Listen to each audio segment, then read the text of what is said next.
Okay, so we're finding the absolute maximum and minimum of this function. Now this one usually gives students quite a bit of trouble just because of the trig, but the idea is the same. We're going to find the critical points, and then we're going to compare the values at the critical points with the values at the endpoints. Same as the last problem. And so the first thing we need to do is going to be to find the derivative.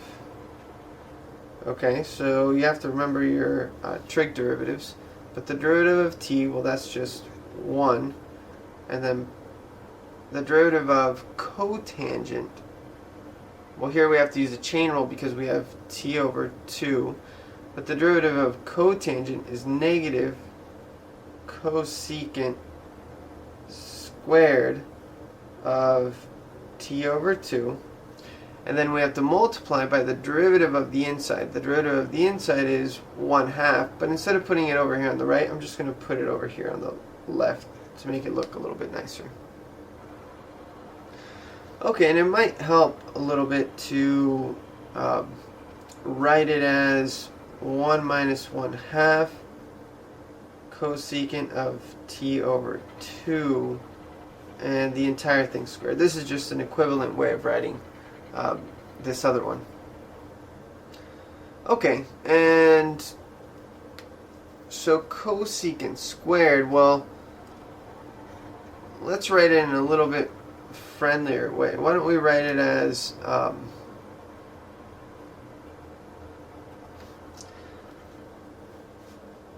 1 minus 1/2 times 1 over sine of t over 2. Entire thing squared.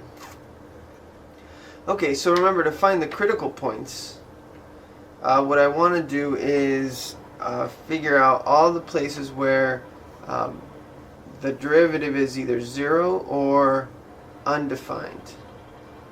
Well, if you look at this guy, you know that sine is 0 at when t equals 0.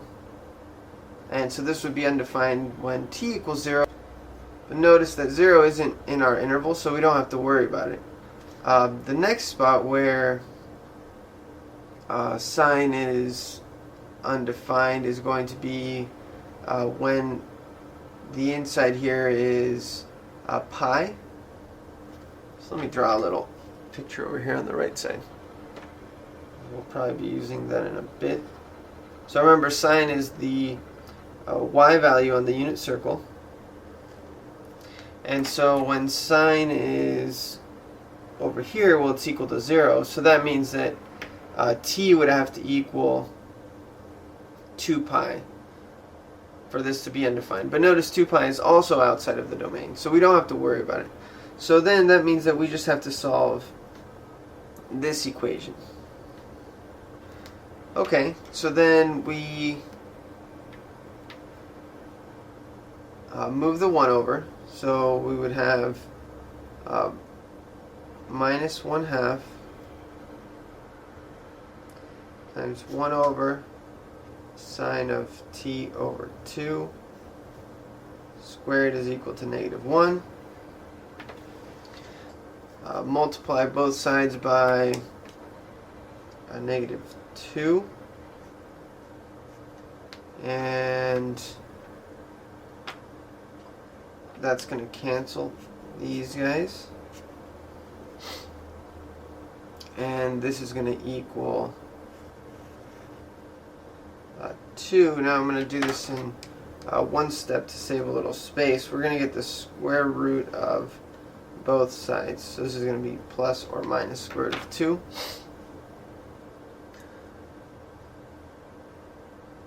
Okay, so what I'm going to have is 1 over sine of t over 2 is equal to plus or minus square root of 2.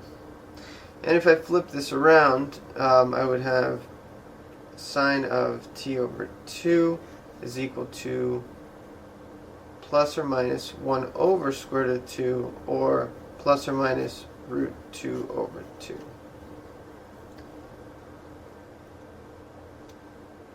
Okay, and so then what I have, let me separate this a little bit.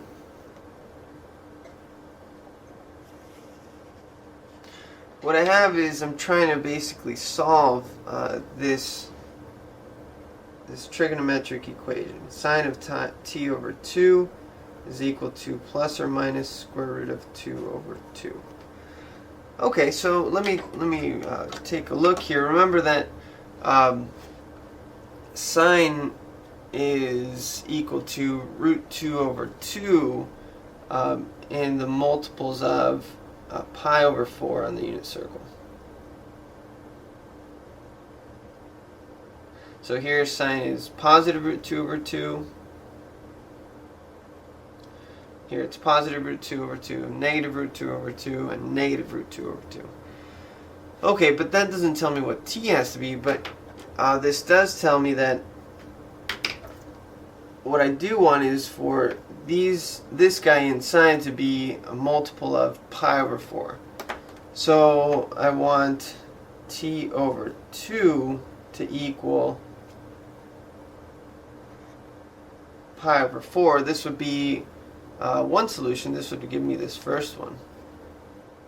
Or in other words, t is equal to, if I multiply both sides by 2, I would get pi over 2. And notice pi over 2 is in my interval here. So I'm going to keep this one. This is a good one. Okay, now let's move over to the next one. I also have another solution would be if t over 2 equals the spot where pi over 4 is the reference angle in the second quadrant. That means that this guy would be, this is 3 pi over 4. So if t over 2 equals 3 pi over 4, then this is also a solution. So this would give me that t would equal 3 pi over 2, which is also in my interval here. So this is also a solution. Okay, now if I go to the next one, in the third quadrant,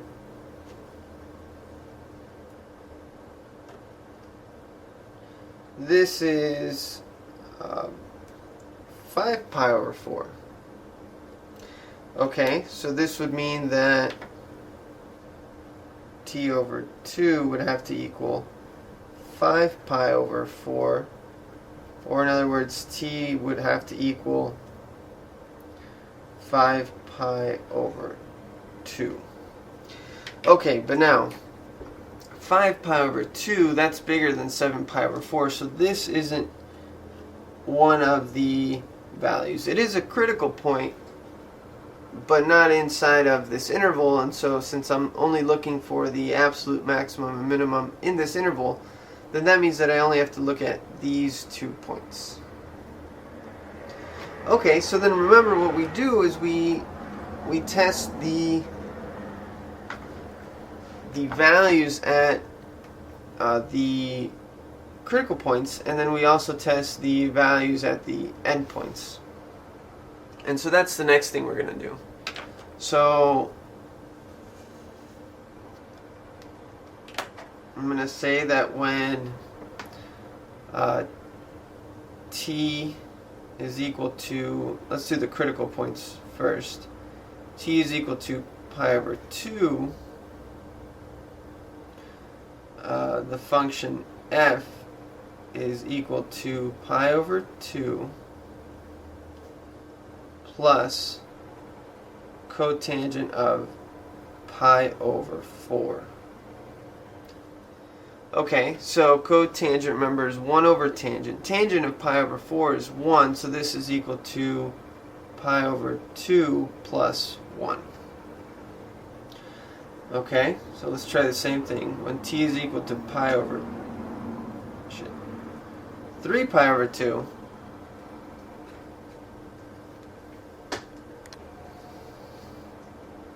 f is equal to 3 pi over 2 plus cotangent of 3 pi over 4.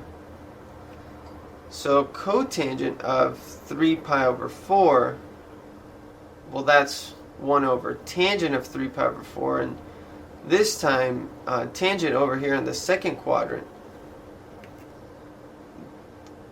is negative 1. So this is equal to 3 pi over 2 minus 1. Okay, and now let's test the endpoints. So we have t is equal to pi over 4, then f is equal to pi over 4 plus cotangent of pi over 8. Okay, now for this one we're going to need a calculator, so let's hold off a tiny bit on that one. And let's just plug in the other endpoint. 7 pi over 4, f is equal to 7 pi over 4 plus cotangent of 7 pi over 8. Okay, and so now if we grab a calculator to compare all these, because these are funny numbers, we would get that this first one is approximately 2.6.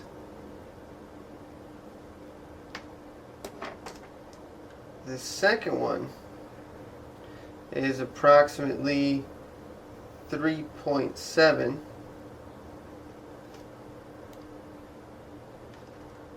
This third one is about 3.2. And this last one is going to be about 4.4. Okay, now if we compare all of those, we're going to get that our absolute maximum is the point. Well, if we compare all these, it's this last one. So the absolute maximum happens at the end point, 7 pi over 4. We'll just say 4.4 for short. And then the absolute minimum, if we compare all these, happens at this first critical point at pi over 2. We'll just say 2.6 for short.